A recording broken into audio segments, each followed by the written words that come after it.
I can't even believe she's walking right now. Or that she ate anything. She's drinking a lot. She's moving. It's 1:30 p.m. Wow. What an amazing, amazing journey. I am so honored to be aboard with Lady Sue. She's walking.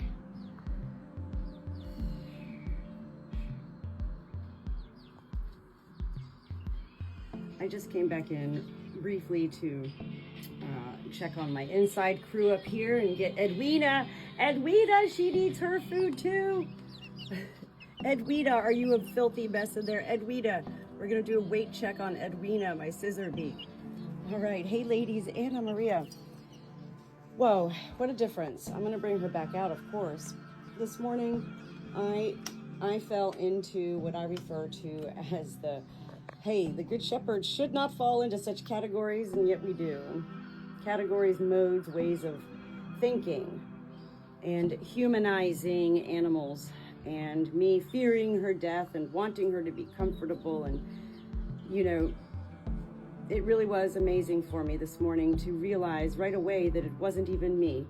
It was God who, without words, literally led me as the Good Shepherd to simply pick her up and bring her out this morning. And she's had sunbaths all day. Her flock has been around her. Her roosters have been so loving. Nobody's messed with her. In fact, she started to fight one of her sisters at one point. She was like, "Step off, you're too close." Look at her shaking her tail feathers. This morning, her tail feathers were so low to the ground.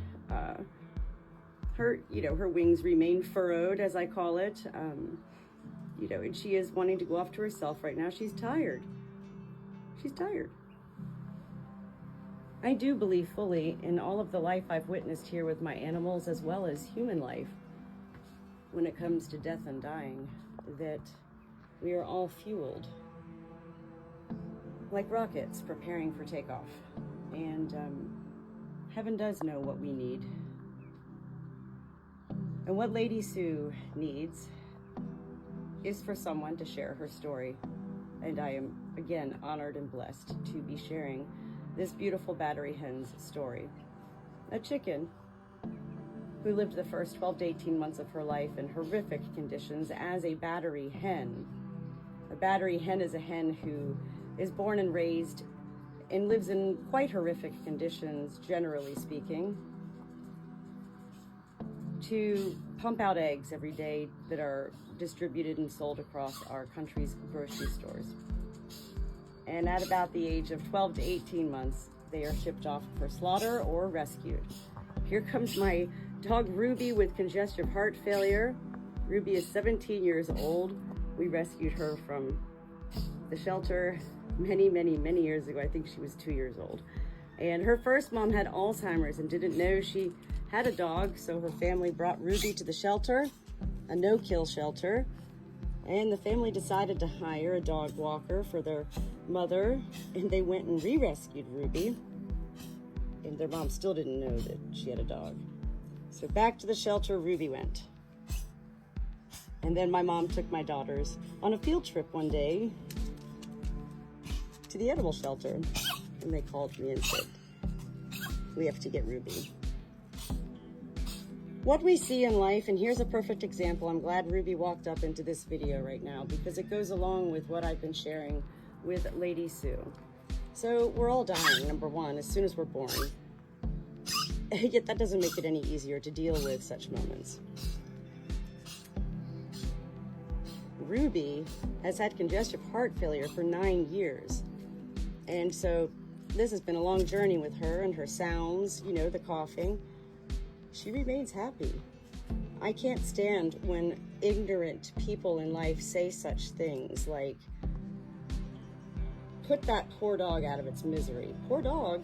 What do you mean? She still delights in eating every day?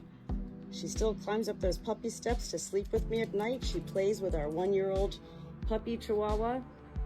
She's always moving around here. No way would I end the life of a life that still enjoys life and is still with it in mind, body, and spirit. And off she goes, probably to go pee somewhere, right? And so what she's doing over here right now, you know, I'm gonna bring her back outside in a minute. I want her to be outside all day today, but she is tired.